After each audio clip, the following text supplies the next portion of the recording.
They would pay attention on the important stuff and not the little things. So I felt like that kind of started something in me where I feel like I have to earn love from people, or I have to do something, or like be great. So like I was in a lot of activities growing up.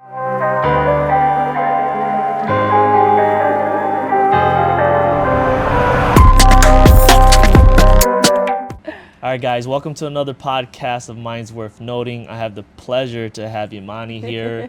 She drove all the way from Rochester, which is amazing, crazy actually. You know. And she's here to tell her story. Like, she has a great story. She has a lot of aspirations and dreams and goals. And I'm not going to spill all the beans like a bad chef, so I'm just going to give it to her to do it. Oh my gosh, I love that. So what's going on, Imani? Well, how you feeling? Thank you for having me, Jackie. I appreciate it. And yeah, the drive from Rochester wasn't too much, so it's fine. It's worth it.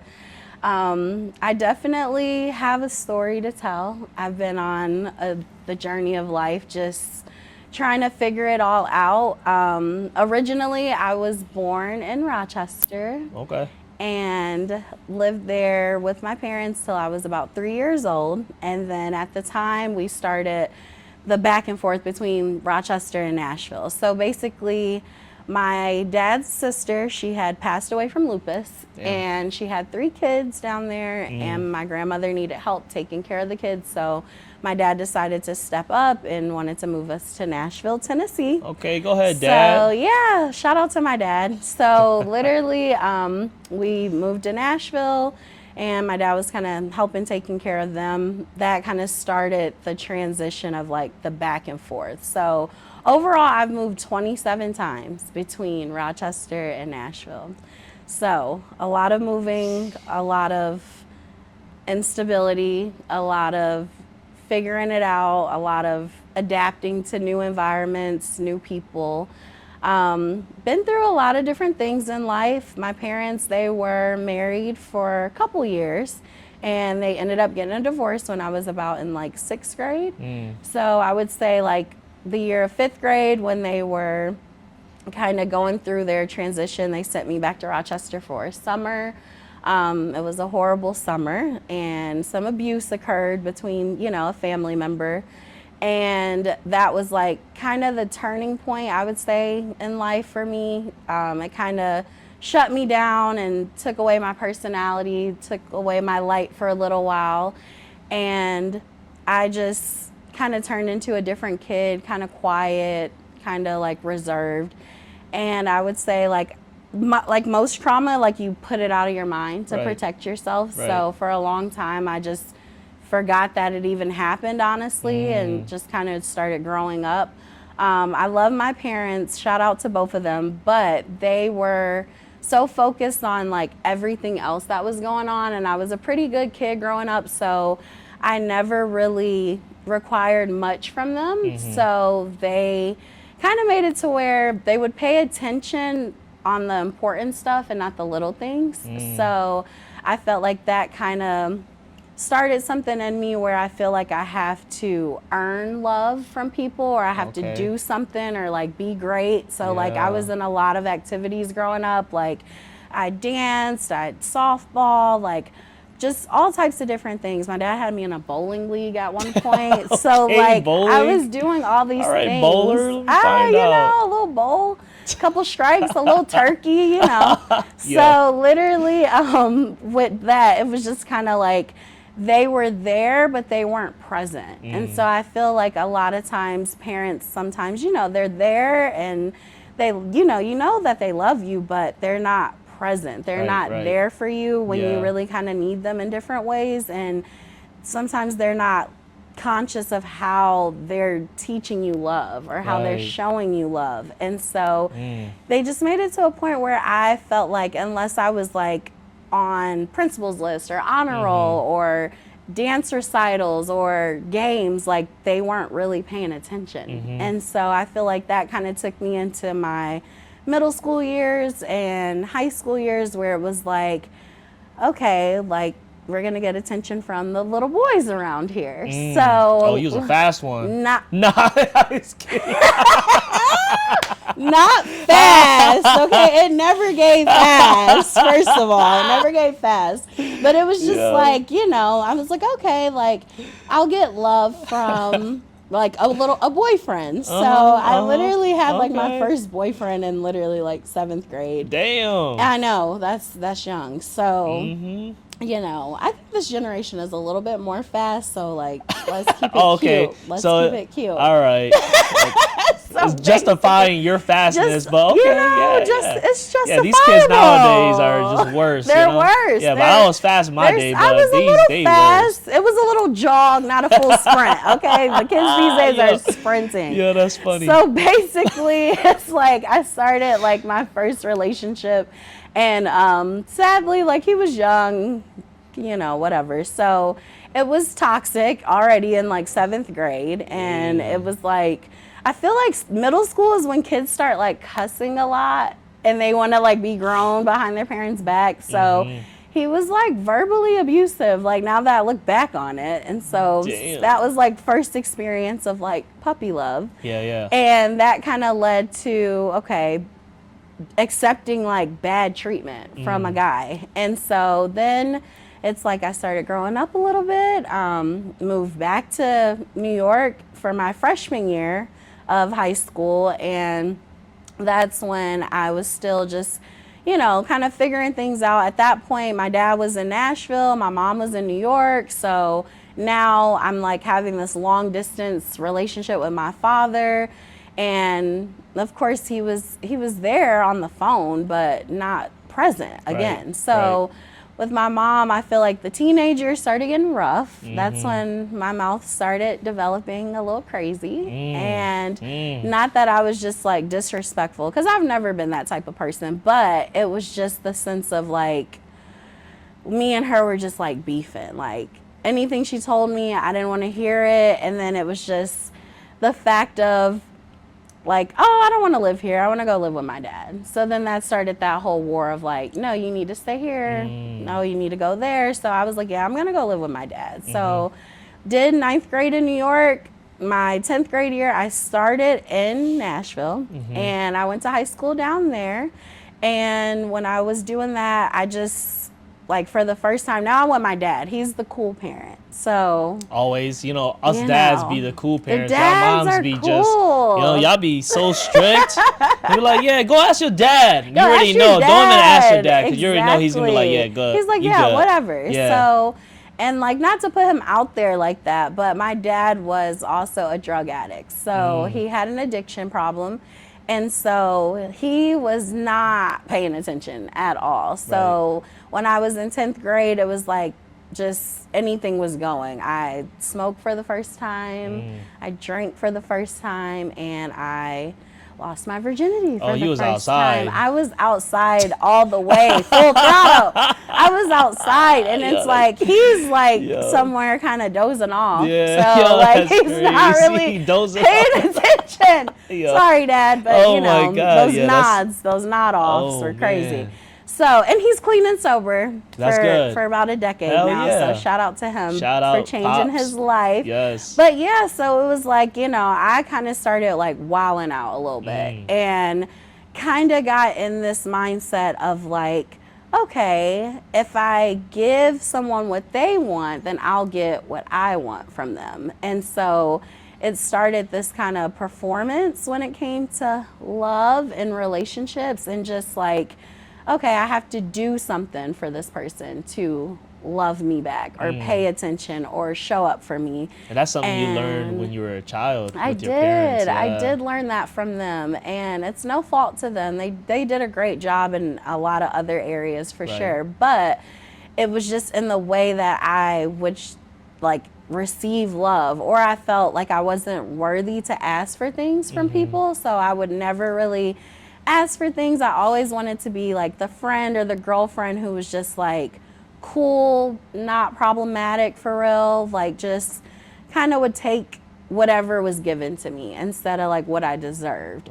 And so sadly, Damn. that started a very toxic trend of men to follow boys, not men, to follow from there. And I feel like it just caused me to have some really bad toxic relationships. And so as I'm getting older, I had, by the time I was 18, well, we'll go back. So high school, it's like that boyfriend in high school, back and forth between Nashville and Rochester, but like that was someone that proposed to me when I was like 18. And Did you say yeah? I said yes. Okay. I said yes. I was engaged. He was like a year older, shit. so he was like already in college. I was still in high school, and then by the end of senior year, I was like, I don't want to get married. Like, I don't want to do that. So I didn't do that. Sorry. Wow. So didn't do that, and just decided to basically like be single and be outside for real. Oh, so you ain't want to marry because you wanted to be outside. I wanted to be outside. Oh. And look at me now, 31 years old, single, no kids.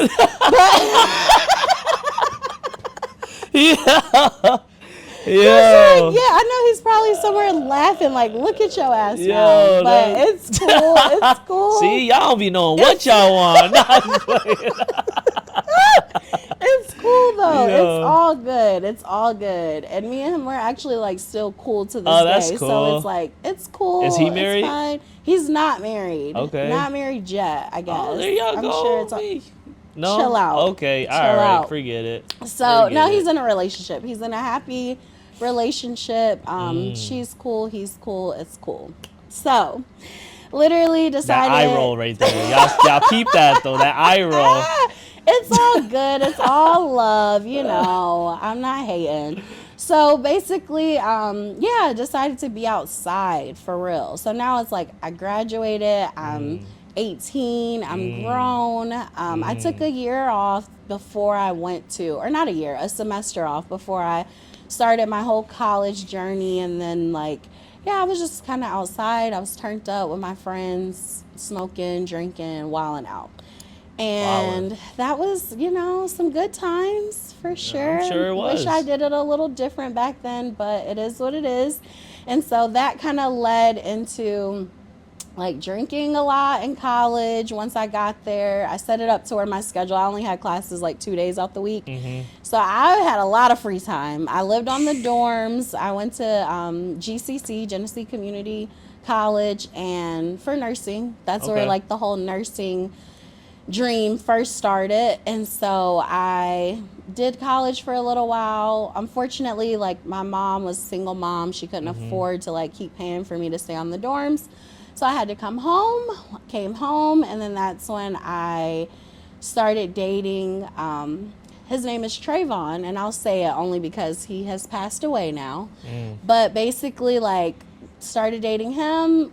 It was like an on and off relationship for about 6 years, and it was extremely toxic. And on top of being toxic, So you're the reason why he died.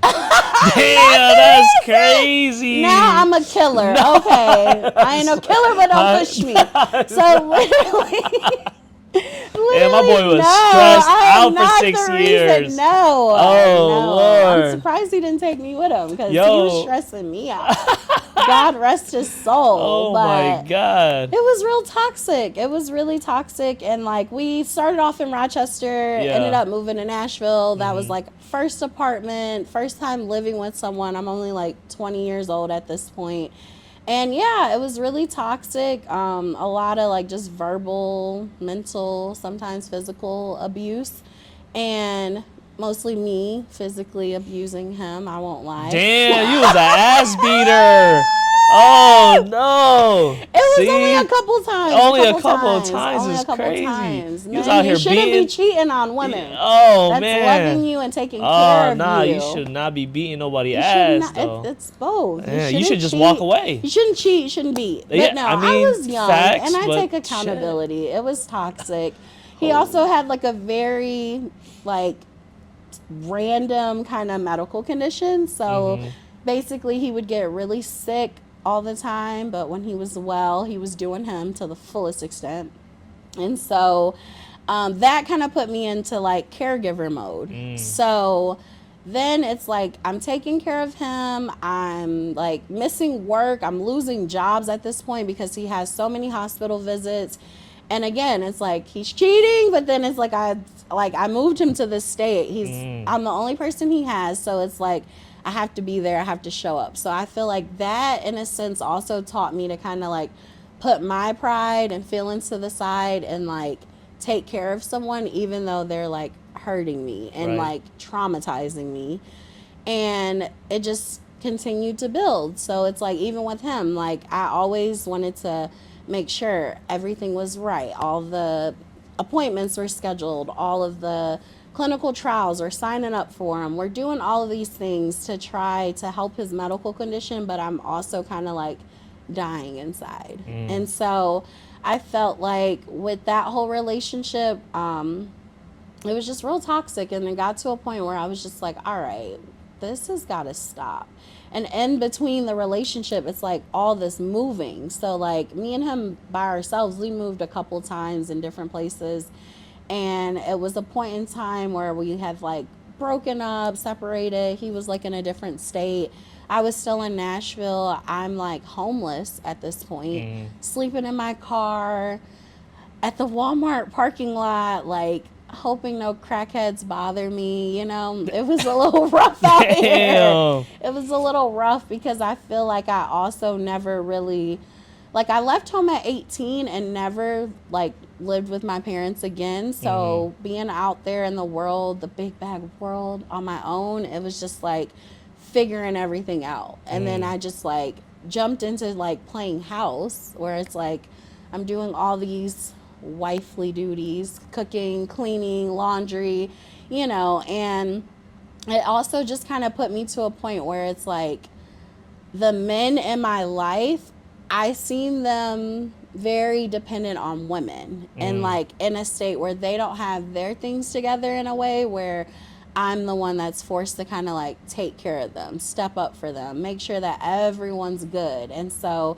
I just took on this role where whether it was my dad or my brothers or my boyfriend, like my cousin, it's like if you need something, ask Mani. Like she's Mm. gonna do it for you. She's gonna be there no matter if she's mad or upset. Like she's still gonna do it. She's still gonna show up. Mm. And it's like I think that's a great quality to be so reliable for people to call on.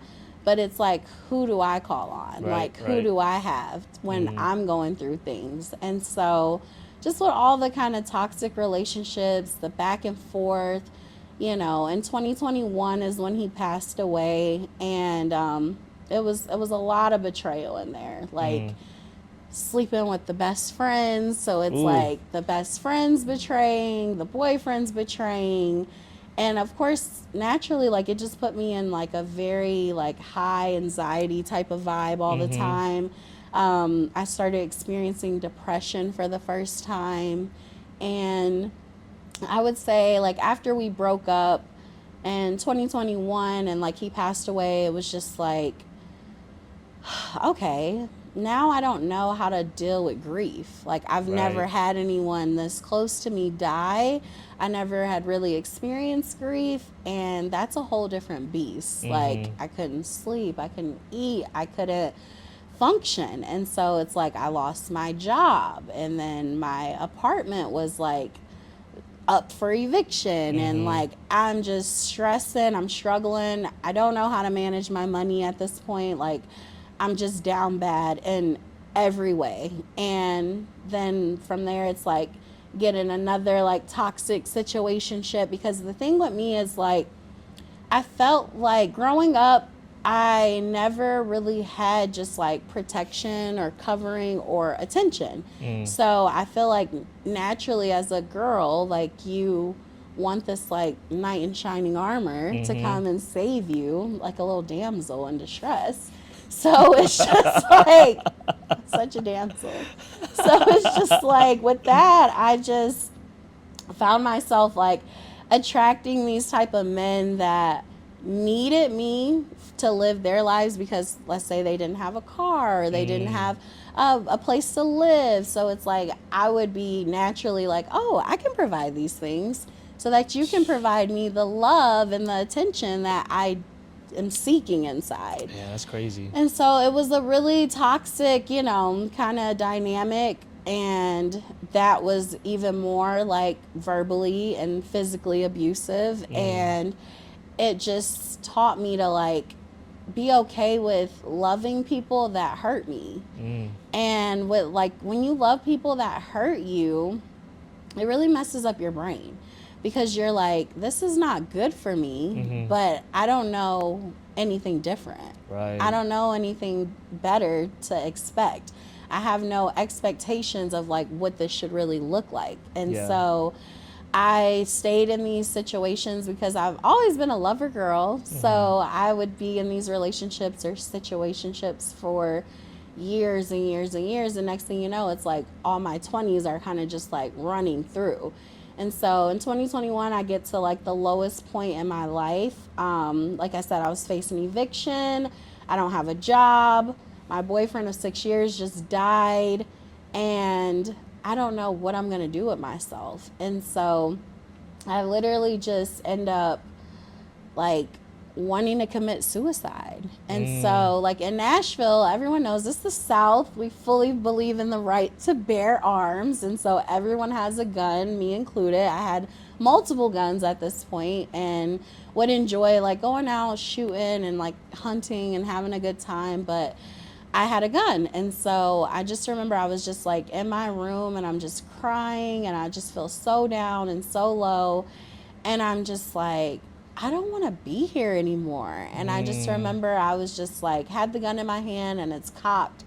And I'm just like praying because I did grow up Christian. I always grew up like in the church. And I feel like as I got older and was able to make my own decisions, I like stopped going to church. Always loved God, had my own relationship with him, but didn't really understand all the religion aspect of it. And so at that point I was just praying and I was like, God, like, I don't want to be here anymore. I don't want to do this anymore. Like, if there is a reason for me to be here, like, then don't let this be successful.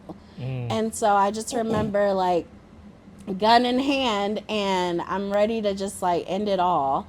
And then I just remember like this voice, and I kid you not, it was just like this voice that I've never heard. And it was just like, no, like, you're going to impact so many people. Like, if you do this, then it's over for a lot of people because you don't even know how I'm going to use you to help be a blessing in other people's life, and how I allowed you to go through all these things so that you literally could help the next woman or the next person get through this in the future. You don't see it now. It doesn't make sense now, but it'll all make sense one day. And so I feel like that was the moment I kind of put the gun down. Thank God we're still here. And literally, whew, that was a close one. I was almost out of here. Yeah. And so it was just like, that really pushed me into a point of like discovering like religion and like what Christianity is really about, and how do I want my relationship to God, like with God, to look like, and how do I want to show up in the world. And so then it's like, you know, that's when COVID was really going on. And so I had lost both my jobs, and at this point I'm like back in Rochester for probably like the 18th, 19th time, who knows, 20th maybe.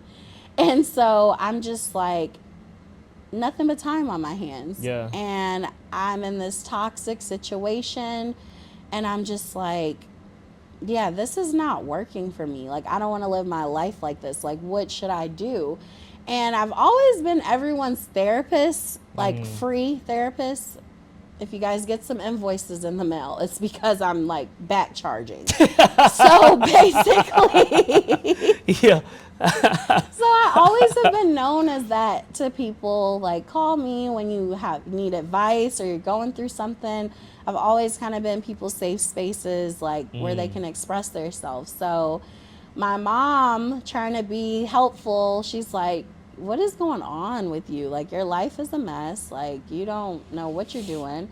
You're living in the hood. They're shooting all the time. They're murdering people outside of your house. Like, they're doing drive-bys. you're living in the hood, like you lost both your jobs, it's COVID, like what's going on? I'm going to get you a life coach. And so I was like, all right, shout out to my mom. She's also like a divorce recovery counselor, women's empowerment. So like my Okay. mom's always kind of had me around that. And so, but she was in a different state. She lived in Charlotte at the time. And so with that, she didn't know what was really going on. She only knew what I would tell her. Right, So right. I would tell her 90% of what was going on, but the 10%, no, we're going to keep that to ourselves. Right. And so she literally got me a life coach, and shout out to Coach T. She like started coaching me, showing me like just self-love, like different practices when it comes to self-love, different exercises. And at that point I feel like, okay, now I'm starting to understand like what it means to love yourself and like what it looks like when you love yourself, and what you don't accept when you love yourself, and what you don't tolerate. And so I feel like that was a great thing for me, because it was my first time really like doing something for myself, not anyone else, and then taking it serious enough to be like, I could do this. I could be a life coach. So after I finished my coaching program with her, I just started like taking online courses to become a certified life coach. And at the time I knew that I wanted to help women that were like heartbroken or traumatized, or like that went through so much in life that it stopped them from getting where they wanted to be. Because I feel like that's how my situation was, where I've always had goals and dreams, but it's like I would always put them to the side for other people. Yeah. And I would support their goals and dreams, and then they would leave. And so it's like we're feeling abandoned all the time. We're accepting just bare minimum, like it's just anything's going over here. And so with that, it was like, okay, I'm gonna move to Nashville again.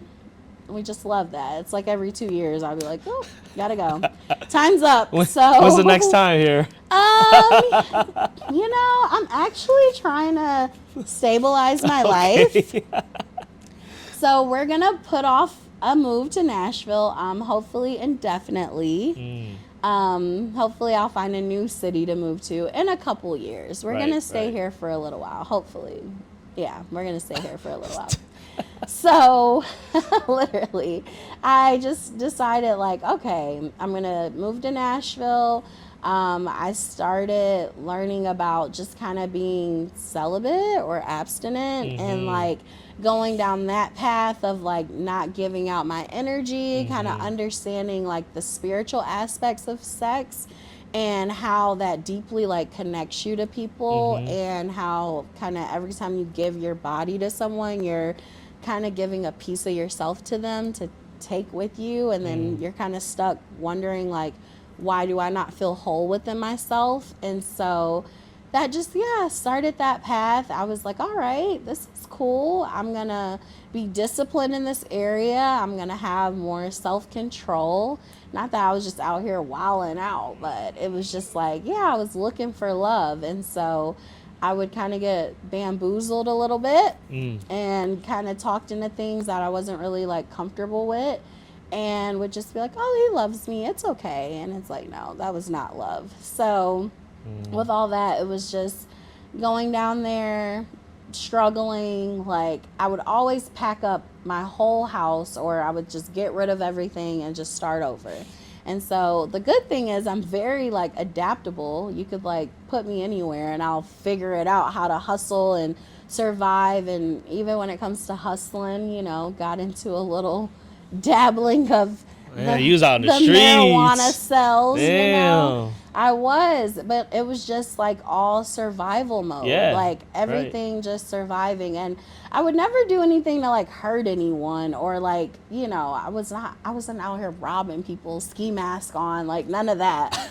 But I was definitely like finessing, like using the gift of gab for maybe not the best way, but just to kind of like get what I wanted, get what I needed. And so that just kind of made me feel like, who are you? Like, what are you doing? Like, why are you who acting is like you? this? Who is you? Oh my God. Looking in the mirror, crazy. like, who is this girl? Yo. Like, and so that was just a hard time. Like, I feel like leaving home at 18 honestly was not the best choice. Mm-hmm. It really put me in a just like in the big world real fast, and no parents being around. It's like there's no protection, there's no guidance, there's no rules. Like, I Mm. could do anything Right. anywhere with anyone. Like, I could just do whatever. And so I just started being like really intentional about building my relationship with God, and Mm. just like learning to lean on like a higher power for strength when I felt like I couldn't do something, or I couldn't get to the points in life of where I wanted to be, and everything was kind of just falling apart. And I do believe that sometimes things like have to fall apart so that they can be built back up correctly. Right. And I feel like I always struggled to really build and do the things I wanted to do just because there was never a foundation. Like, I'm constantly uprooting the foundation all the Mm. time. It's like Mm. bulldozing my own progress Right. over and over and over again. And I'm only getting older at this point. And so that led me into the whole life coaching. And the life coaching, like, my name is Imani. It's the seventh day of Kwanzaa, and it means faith in Swahili. And Okay. so I just kind of started tapping into like my higher version. So I feel Mm-hmm. like looking for peace and looking to like calm my nervous system that was constantly in fight or flight, Mm. I found meditation. And so I went through the like down this whole path of meditating, and with meditating it opened me up to like astral projection and lucid dreaming, and just like all these different ways of how to like escape my reality. Mm. And so I decided to like, I felt like when I started becoming this more powerful version of myself, it was like, okay, there's different levels. Like, there's Mani, who's like the young, dumb, toxic relationships, crazy. Then there's Imani, who's like the business minded, like got goals, got dreams, real productive. But then there's like Queen of Faith, who's like got all these goals and dreams to impact as many lives as she can. And Mm. so I started tapping into the Queen of Faith, and that kind of like launched my whole name of my brand. So it's Queen of Faith Life Coaching. Mm-hmm. And then I started doing like one-on-one coaching with different girls, helping them kind of get through like toxic relationships, helping them to learn self-love, Mm. helping them to know like, you can do things by yourself, you can be alone, like, you're okay. It's better to be alone than to settle being with someone that does not treat you well, Right. and that causes all this drama and trauma in your life. So I started that whole path of just like coaching women one-on-one, and then at one point it picked up to where like now we're doing group coaching, and we're like, it's multiple women on a Zoom call, and we're all kind of on there crying and talking about our lives and men and this and that. Not man bashing, but definitely, talking our stuff. And so Okay. with that, it was Okay. just like, okay, like, I should start a women's empowerment group. Mm-hmm. And so that's what led to me starting the Queendom. Mm-hmm. And so with the Queendom, it's like just an online group. It's about 193 women in there Mm-hmm. as of today.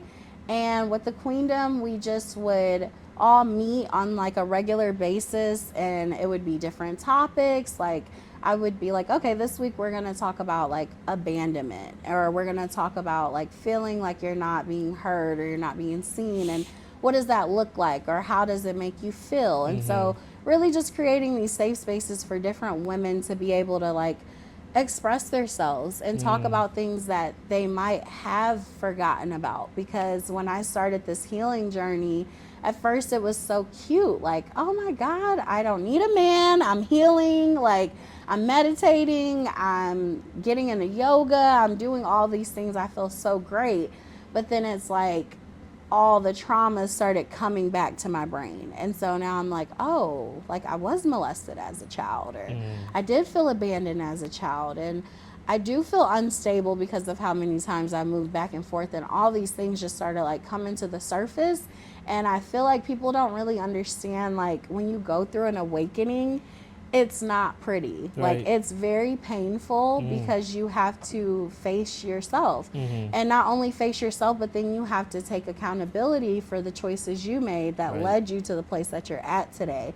And that was really hard for me because naturally you want to kind of like blame everyone else and, oh, it was my parents. Oh, it was these toxic relationships. And it's like, yeah, that played a role, but you're still the person that's in control of your actions and your decisions. And so I feel like I started taking accountability and I was like, okay, I'm going to start being more in control of my life.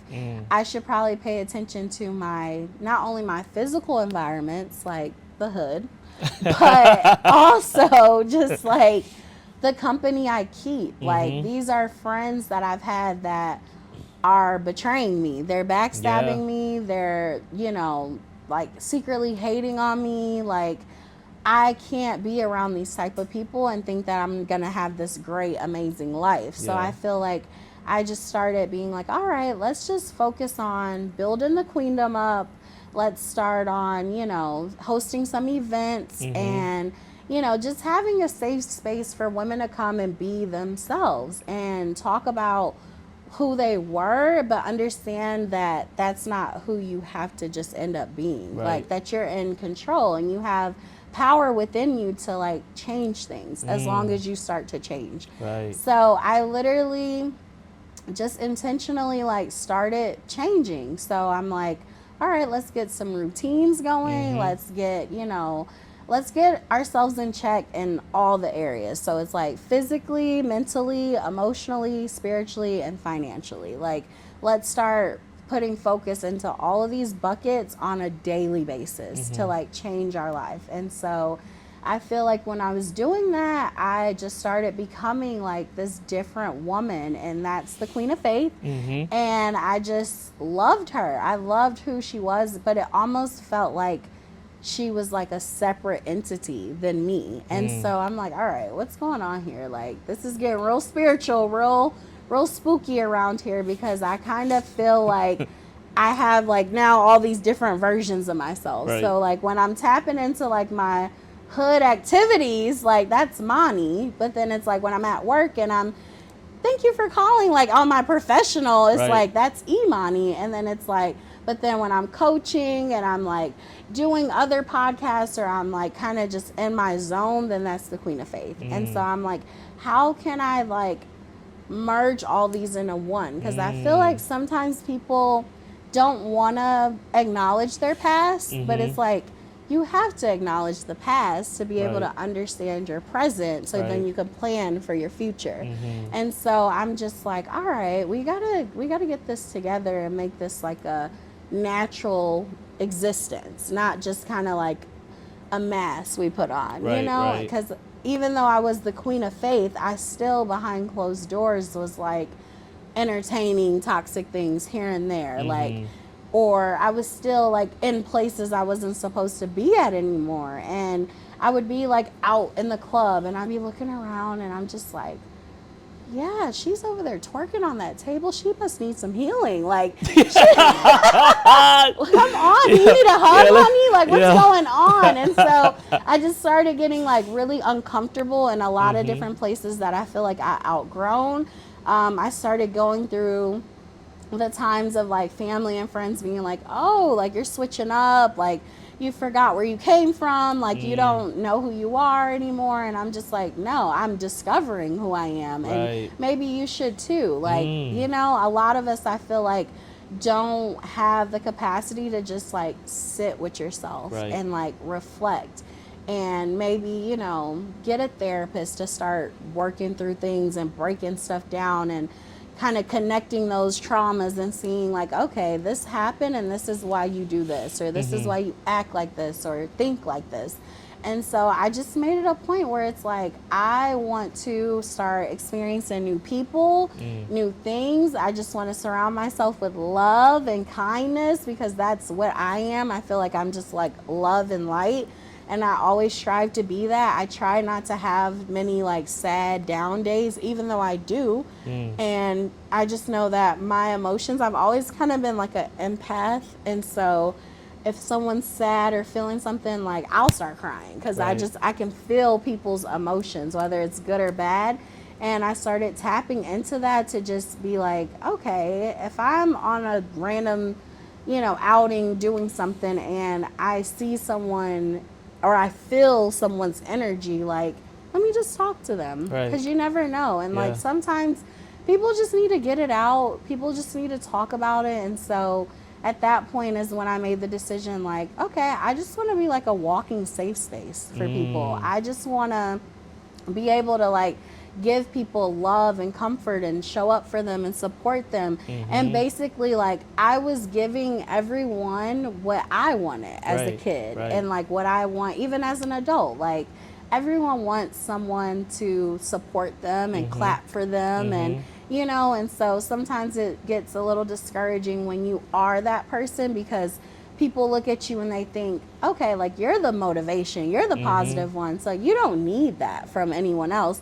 But it's like the people who pour, they had to get poured into Mhm. at some point, or Right. they're gonna run dry. Mm. And I feel like at times I did run dry and I would like stop coaching, stop doing my queendom, stop doing all these different things because it's like, okay, I don't have anything to give anyone or myself. And so Mm. then that's when the depression would hit again. And like we would just go through these cycles where it's like we're up, we're happy, everything's productive, it's positive, and then it would like once that curve comes around, now we're sad, we're crying, we're depressed, we're suicidal.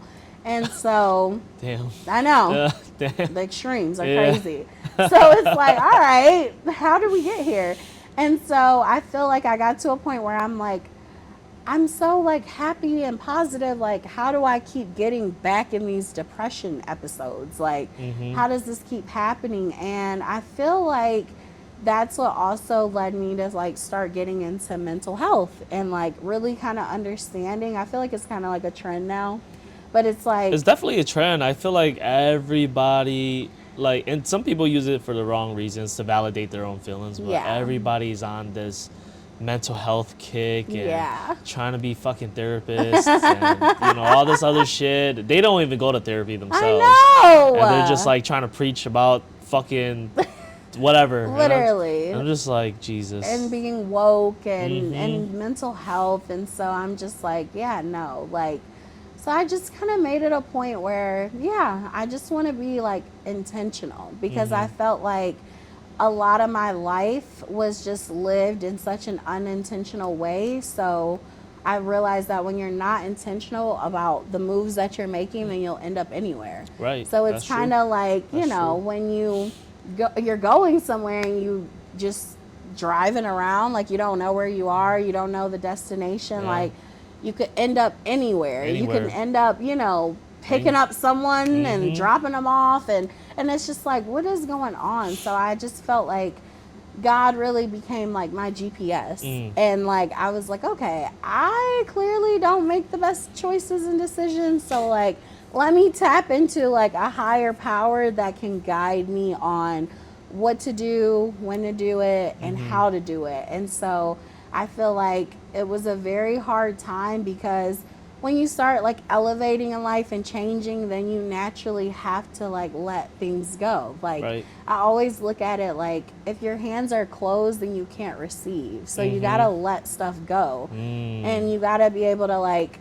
be like, I love you, but like, I can't fuck with you no Right. more. Like, Right. I'm not on that type of time no more. Mm. Like, I don't move like that. I don't go to these places. I don't do these things anymore. And Mm-hmm. so I feel like that comes with a lot of like isolation Mm. because you're in this space where like you're not who you used to be, but you're Right. not who you want to be. Right. So you're just in this limbo and you're Mm. like, okay, like, who am I? And then you kind of start feeling like a fraud because it's just like, well, who am I to be life coaching people, or like, Right. who am Right. I to be like telling people how to live their lives when I'm still struggling to live my own life? And Mm. I feel like I would battle with that a lot, and I would just have to keep going back to the fact of like, I feel like everyone has a purpose for being here on earth. No matter like who or what you believe in, it's like there's someone somewhere making this make sense in Right. some way. And I feel like we just have a human responsibility to try and like tap into ourselves and figure out like, what am I here for? Like, what Mm-hmm. am I meant to do? Or how am I supposed to like show up in the world and impact it? And I feel like everyone's role is, you know, maybe not as significant as other people's or in the like forefront of like motivational speaking or, you know, these things, but it's like everyone has a role, Mm-hmm. everyone has something to do. And I just feel like, yeah, I just wanted to be the person to start discovering like, what am I here for? And so I just went through this path of like getting really deep into like meditation and really deep into figuring out like my chakras and, you know, how to like align my energy. And I started being able to tell like when I'm around people that throws my energy off, or how my nervous system reacts to different people and places. And with all that, it was just like, yeah, I started being so isolated within myself because I felt like weird to be with my old friends. I don't have any new friends really yet.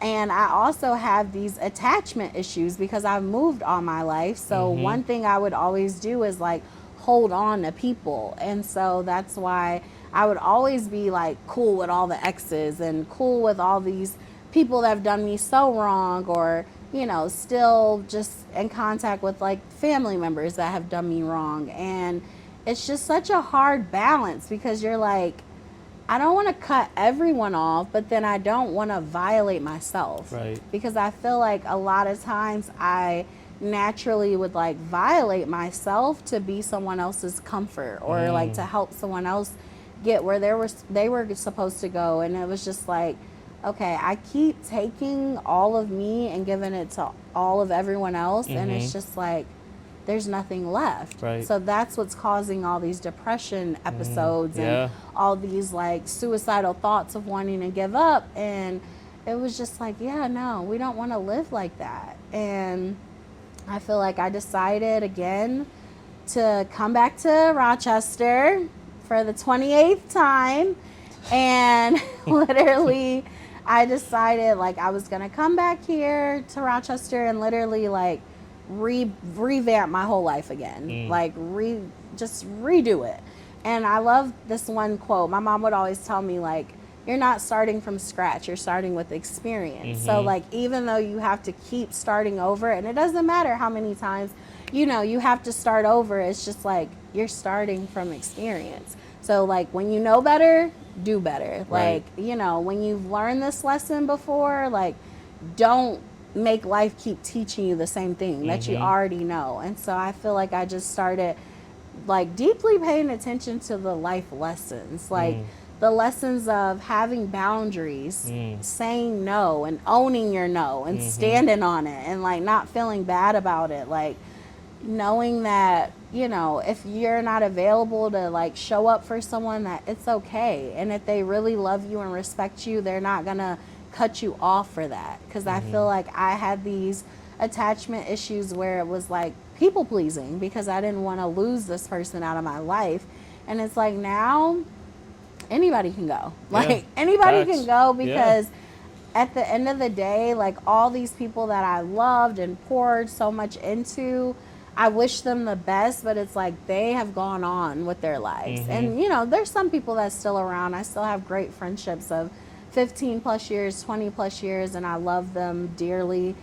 Those are my lifers, I feel like. But it's just, I watch me die in the midst of like trying to love so many other people. Mm. And so now I just feel like the life lessons are to just like put yourself 1st. Mm-hmm. And like how even when you're on a plane and they say like, if we crash, like put your mask on first. Like, Yeah. I know you want to save the person next to you, but like you got to take care of you first, so Mm-hmm. that you're able to take care of other people. Right. You're able to love other people. And so I Mm-hmm. always had like this dream of like being married and having kids, and I still hope that that happens one day, but it's just like that's not going to be healthy if you're not healthy. Right. Right. And I feel like people don't understand, like when it comes to relationships, whether it's friendships, family, or even like working relationships, like it's only as healthy as you are or the people in it. And so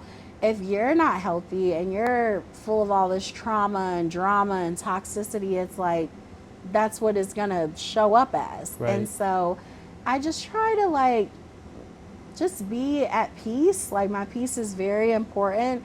I try and protect that at all As you costs. should. And I literally just move differently. Like I've learned the lessons, and I do feel like when you don't catch the lesson, life will keep teaching it to you Yeah. until you get it. And there's a lot of lessons that I had to learn so many times, particularly in my case, like when it comes to just like men and relationships, and like just being very secure within yourself and knowing like not being like cocky or conceited, but knowing like, yeah, like I am a gift to people's lives. Like I'm gonna bring value. I'm gonna help support you. I'm gonna help elevate you. If there's something I could put you onto, like I'm gonna do it. So I don't expect like you to love me in the same way because we all show it differently. But it's like just, you know, like support, like be a person that's like, oh, okay, let me be considerate of like what Mani has going on. Like, let me ask. And I love it now because even one of my closest friends of like 20 plus years, she'll literally text me when she's going through something and she'll be like, hey, do you have the capacity for me to like dump my feelings and emotions on you right now? And I love that so much because it's just like, yes, like you're being Yeah. considerate. Right. Like Right. you're not just calling me not knowing what I got going on, not knowing Yeah. if I'm in one of my episodes, and you're just literally being considerate to be like, can you handle this right now? Right. And Right. I feel like that is what a form of like love is when you're considerate of someone and you're supportive of them and you're intentional about how you treat them, or making decisions that, you know, you don't want to affect them in a negative way. And I just love that. So yeah, at this point now we're back in Rochester and we're still doing, you know, one-on-one coaching. I got some gigs going on where like I'm going to start doing some like healing workshops at different colleges in Rochester. Okay, that'd be So cool. I'm excited for Yeah. that, and like still doing the queendom, kind of really want to start pulling like the members from the group like locally that are in Rochester, like for different women empowerment events, and literally just kind of like taking that and turning it into healing retreats that could be like locally, but also different states, different countries at some point, and really just creating like a circle of just love and light, and like knowing that I've always been good at kind of like pulling out the best in people in different aspects. So like helping people realize like what their potential is, and then just kind of like giving the guidance to like let it come out. Right. And so I just get the like best feeling ever when I'm able to kind of like love someone and give them the support, and then like watch them like blossom Yeah. into something beautiful, or someone that like didn't believe in themselves and now they're seeing that they're capable of doing all these different things. And I just feel like when trauma like sits in you too long, not only does it physically take a toll on you, but mentally for sure, and emotionally. But it's like if you can just start working through that trauma and like confronting it and healing from it, then it's like, yeah, you'll be in a better position. Yeah. And I feel like I am still, obviously, like no one's perfect. I still have flaws. I still have things that are disappointing within myself that I like want to work on and focus on. But it's like, yeah, I'm aware of it. And I feel like awareness is like the first key to unlocking like your full potential. Because Right. once you become aware of like your habits and like your circle, or like the things that you spend your time doing, then you can start making those little changes Yeah. to be a better version of yourself, and then also to just like show up better for other people. So Right. whether you are someone's mom or partner, or you know, whatever it is, it's like you just can be more proud of yourself. So I feel like even though I've gone through a lot, even this year personally, both of my grandmas passed away at the beginning of the year. My grandmas are always like people that just loved me no matter what, thought I could do no wrong, like would literally check me if I needed it, but in the most loving, caring way. And even that was like such a hit because it's like, oh my gosh, I don't have that anymore. Right. Especially with my mom's mom, like she was my favorite human on earth. Like, Yeah. and I feel like I loved her so much because she was like the one person in life that just never made me feel like they did me wrong. Like she never made me feel unloved. Like it was unconditional no matter where I was, what I was doing or whatever. And she was a very like God-fearing woman, but she never judged me for like sharing my crazy experiences with her or kind of falling off this path, or she never was like trying to force me to be a different person or like a different version of myself that was like holier than thou. Like she just accepted me for me. And so with her being gone now, and it kind of like being not really unexpected because like she was almost 90 years old. She died a Dang. month before she turned 90. Yeah. So she lived a long life Yeah, she did. and a beautiful life because when she passed, it was just all about how much she impacted so many people's lives, whether it was feeding them or praying for them or giving them a place to live or whatever. It was like she just always was known for this light. And I feel like I just want to be known for being a light to people.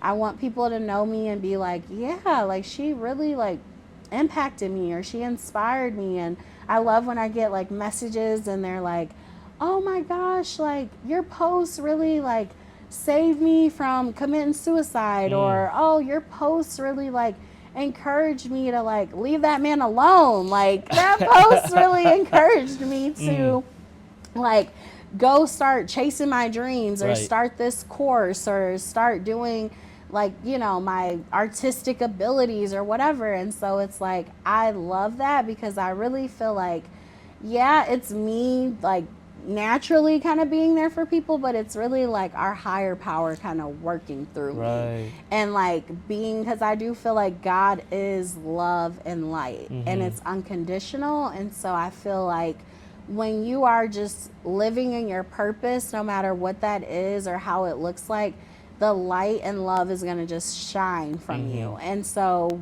I feel like when you let your light shine, it gives other people permission to let their light shine. And so I just kind of want to like go around just turning on everyone's lights, you know, and just helping people like to shine as bright as they can and just like discover themselves. I feel like the whole path of like self-discovery is so amazing to go Right. through. Yeah. And it, like I said, it's not really pretty. I feel like people try and make healing sound like, oh, I'm healing, like it's just this bougie ass topic. And it's like, no, it's ugly, like it's lonely, it's it's like, you know, hard to go through those things. And also I feel like a lot of people struggle taking accountability. So when you're like healing and you're aware, you can acknowledge like everyone else's role, but you have to acknowledge your own role. And so when you start putting all those pieces together where you are kind of tapping into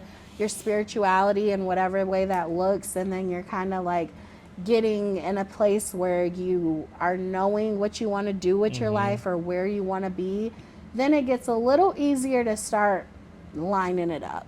So I kind of started this thing with my own life where I would just, like, before I would make a decision, because sometimes I could be impulsive, I would just be like, is this going to get me closer to my goal or further away? And it's like, if it's going to get me further away, then maybe we shouldn't make that choice. Or, okay, if we do make this choice, like, you can pick your choices, but not the consequences.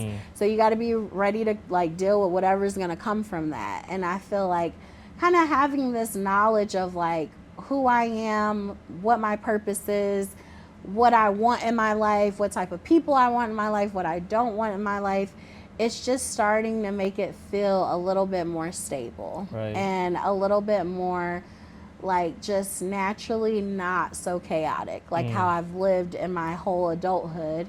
And yeah, now I'm at a really good place in life. And like I said, I still have times where I'm down, I'm crying, I'm sad, but I feel like it's just a part of the journey, you know? Yeah. And I just really like find so much joy in like understanding other people's stories and Right. their journeys and understanding like why people are the way they are. And I also like as my full-time job I work in neurosurgery, so like the brain is just so fascinating Hmm. and it controls so many things.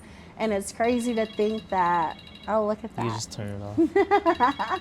But it's crazy to think that when you go through certain experiences in life, it really does start to rewire and Right. alter your brain and your Hmm. thinking. It's some patients we have where they think they're in so much pain, and we do all these medical tests, and it's like, you're not really in pain. And that just goes to show like your mind can keep you in a place that your body isn't even in anymore. Right. And so it's like you just got to figure out how to heal it. So that's what we're here to do, is just help people heal, help people feel loved and supported, because we all need it. And I feel like if everyone kind of took the time to like discover who they are, discover their purpose, and then just kind of reevaluate like how their past has been, where Hmm. their present is, then you'll literally be able to get to your future. Right. I love that. Oh my God. That was a Sorry. lot of stuff. Yapping, yapping, No, that yapping. was great. Like, I appreciate you being here, being so vulnerable and Thank open to you. being able to talk about all the things that you're doing. Yeah. And that is amazing. I just envision so much stuff from a lot of the things you said, and like just being able to add on to all those things that you can potentially do Yeah. is like I think that's what I love that. Yeah. Just being able to like see someone's story and then like, oh man, I can help add on to something so that they Literally. can get to where they need to be. And I feel like Yeah. that's what life is about, That's right? what life's Being about. able to help one another and Exactly. expand each other's horizons. That's what we're here Nah, to but do. yeah, that was amazing. That was great, I honestly. love Yeah, that. no, That that was was amazing. amazing. Thank Yeah, you. no, you were, Thank you. this was a safe space for This you. is a safe space. Before I told you, I was like, this is my safe space. I love coming here. I like hanging out here and, Yeah. This is engaging. such a nice space. Too. Yeah. I So love I was that. like, wow, like she really just, and the fact that your friend calls and asks if she can, if you have the capacity to handle this, Yeah. that's amazing. I A lot love of people don't do that. that. They just, don't. I don't do that. Sometimes I call people, I'm like, all right, this is what's happening. happening And I'm too. just like, It oh makes you shit, think like I about should have it. asked them first. Yeah. Because you So don't know now, what other people now are I'm gonna going do that. through. Yeah, for a fact. I love that. I That's love so that. funny. And that's why I'm like, yeah, sometimes you have the capacity and sometimes you don't. Right. And it's okay to like know where you are Right. and your own circumstances to be Yes. like, you know what? No, I Yeah, can't handle I that. can't. And shout out Yeah. to my friend, because like I said, we've been friends since the second grade. That's like '02. Right. So over 20 years. And it's like, we were not like that. Like it was Right. times where I had to kind of distance myself from her just because it would be so overwhelming. And I'm like, I feel like a lot of people in my life, they don't understand how many other people are in my life and how often my phone rings and how much sometimes I'm always trying to like show up and support so many people that I get Right. stretched thin a lot of times. Yeah. And it's like, yeah, it's nice to have people now in my life that are very considerate. Right. And Consideration conscious of goes a it. long way. Yeah, no, that's It amazing. does. See, so you're finding your little tribe, and that's cool. And then you're creating a tribe for other women. Yeah. And that's also very amazing. And like I said, I envisioned so much while you were talking about like, your queendom and your queen of faith and, a lot of things that Yeah. you're trying to implement. I'm like, there's a lot there that you can utilize. And, I just interviewed someone last week about, her domestic violence, and she wants to be able to do something similar, so maybe I Yeah. can connect you guys because that would be amazing. Connect Yeah, us. she wants to do it. She just doesn't know. She doesn't know where to start. Yeah. You know, so It I is think hard that'd be starting amazing. things It is. sometimes. Sometimes you just don't know how to start, right? Yeah. Like there's all this information online, but then at the same time, it's like, where do I What start? do I do first? Yeah, Like, like what what do should I I do? do? What can I do? Exactly. You know, so I think that would be a.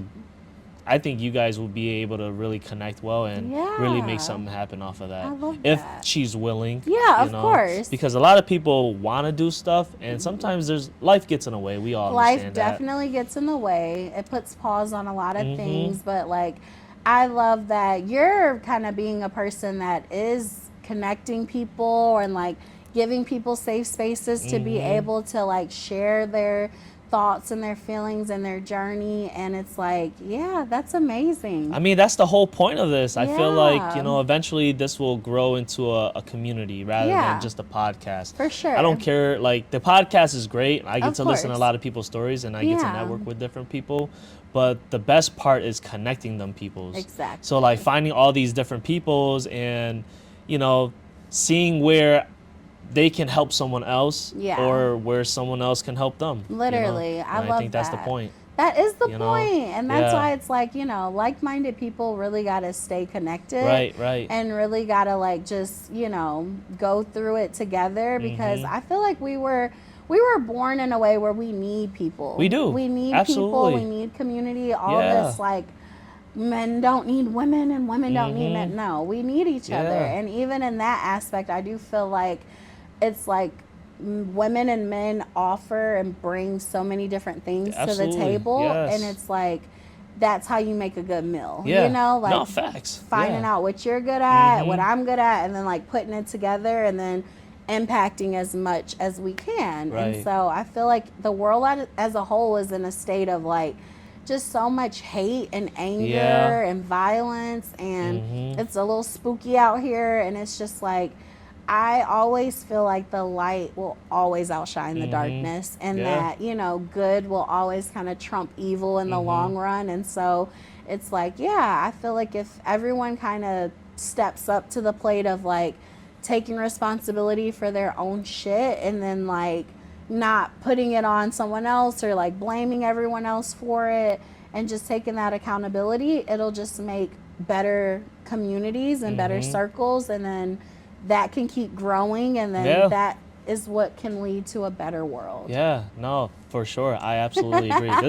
This was absolutely awesome. I appreciate you Yes, coming this on the is podcast. so awesome. Thank you. Yeah. Thanks for having me. Yeah, no, this was great. I Thanks for love this. driving all the way over here. Of course. Like I would do this, it again. Yeah, It was an this is easy awesome. drive.